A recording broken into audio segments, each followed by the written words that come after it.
I'm calling this game the Equaliser. I don't mind playing a bishop. When I get to the end game, I don't mind having a bishop instead of a rook, a bishop and a rook for your two rooks, because bishops have properties. First of all, bishops work really well with pawns. When you get a bishop stuck to a pawn, they cannot be unglued. And secondly, they have the ability to attack rooks. Check. Without rooks being able to defend. That's to say, they can attack the rooks diagonally, and the rook can't actually capture that bishop. But what you often find as well is that they're covering the very squares that the rooks want to get onto.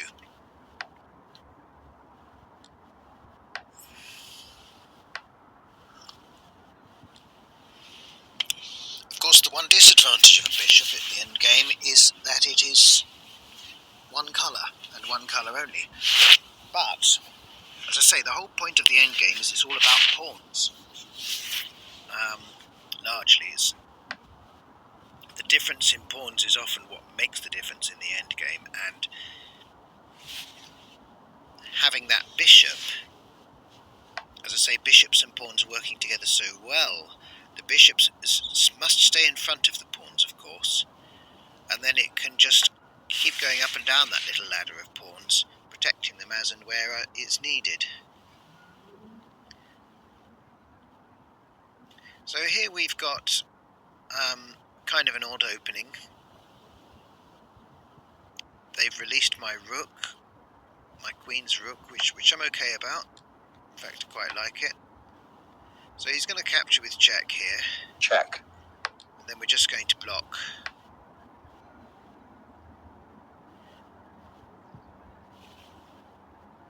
So this will cost me a pawn, and it will cost my king a move. My king will have to move. But I think this is a premature attack. I think that I'm basically developing my pieces here. He develops another piece, and now he's going to lose it, because he's going to take with that, probably. Because if he doesn't, I can take it, but he hasn't. His bishop's en prise. I think I didn't even notice a bit later on that his bishop was en prise at a later point. I'm trying to remember. This is a game I played a couple of days ago. Just come back to here. If he wants to have draw by repetition, I'd be happy to have it at this point, because this game is a bit sort of disorganised and silly. It's not a proper chess game, in my opinion. It's one of those silly games. It's just silly.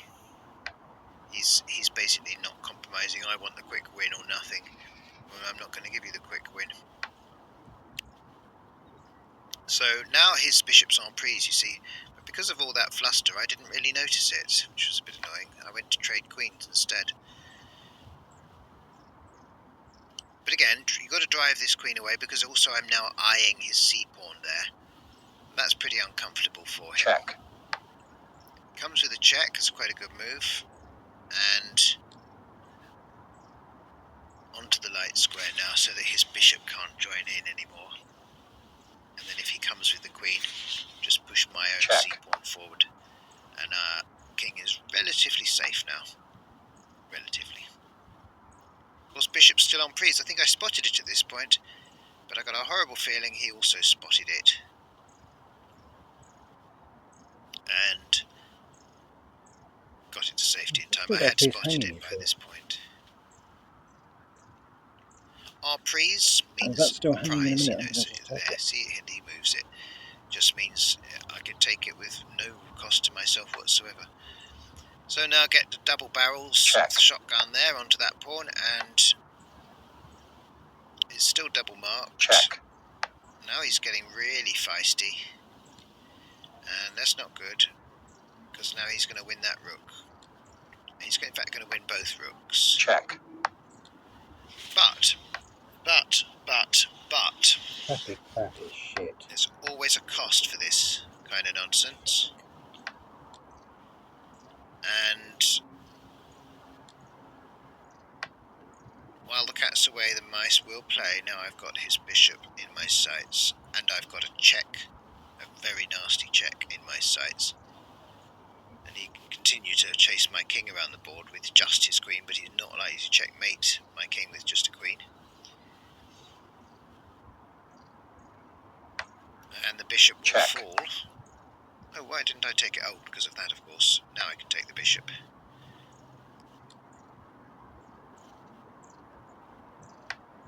And his rook is under attack. So how the tables have turned. Hey! Check. Now, again, as I say, he does not have enough artillery to do this. And look at where my bishop is. He's covering that square. He hasn't got any checks here. Well, yeah, he's got one.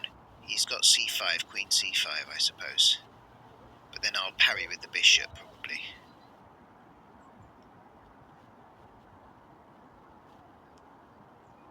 And he's also got to be careful because his rook's under attack.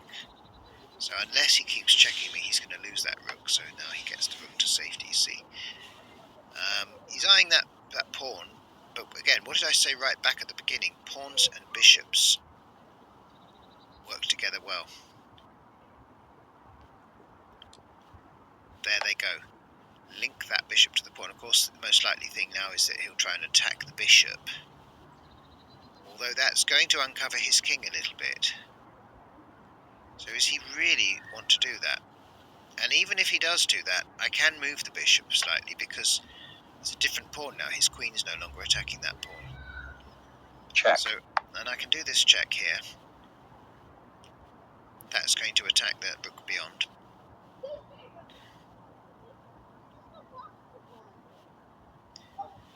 So his premature attack created a lot of weaknesses, which I'm now going to attempt to exploit. And I am a whole piece down, a major piece down. But I've got two pieces behind enemy lines. He's only got one. He's only got his queen. I've got the queen and the bishop behind enemy lines. Getting the queen onto light squares was important a couple of moves back, so that the bishop's on the darks and the queen's on the lights. That's another really important principle when you're playing chess. And you get towards the end game and you've got just bishop and queen. Check. Quite honestly, at other points in the game as well, it can be very useful to get the queen onto the opposite square from whatever bishop you've got remaining. You should always be aware of colours of squares in chess. And now he finally doesn't want check by repetition, so now he is in a little bit of a hole. Not actually checkmate, because he can take with the rook. And now he's one rook up. And in fact, this advantage magnifies now.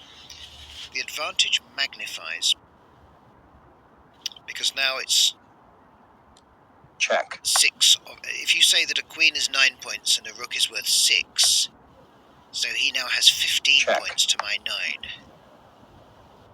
Okay, so that is 2/3 again. That is 166% of the points I have. Check.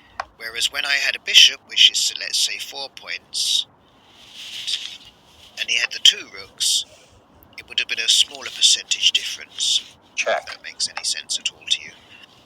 I could work out the amount while this is all going on, while I'm trying to check him here. Check. I will win that rook, though. Check. With this simple move here. There's no way he can save the rook now. And so now that everything's even, really dead even, same number of pawns, everything. Check. He could have taken one there, actually. He can take one there now if he wants to, but it won't be with check.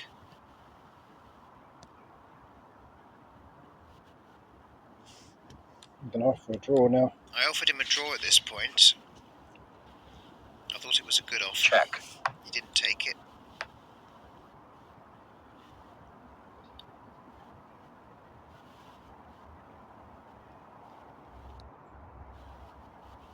So he can take a pawn, but by doing so he's not checking. And not checking is fatal at this point, because whoever gets the checks in has control of the game.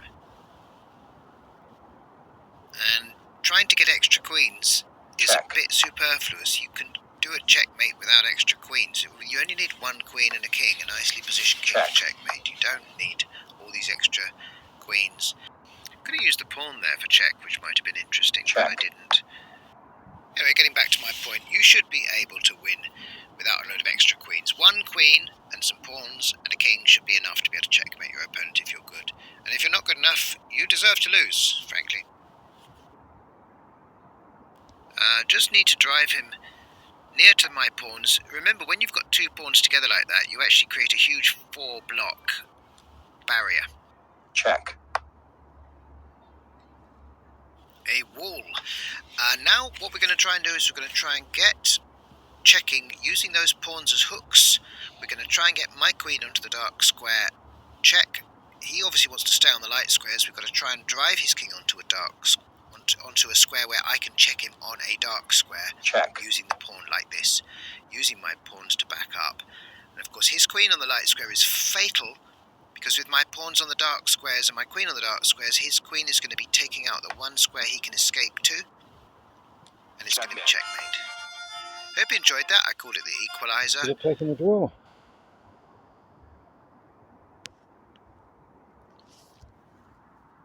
Pinned up in the town square. Should have taken the draw, mate.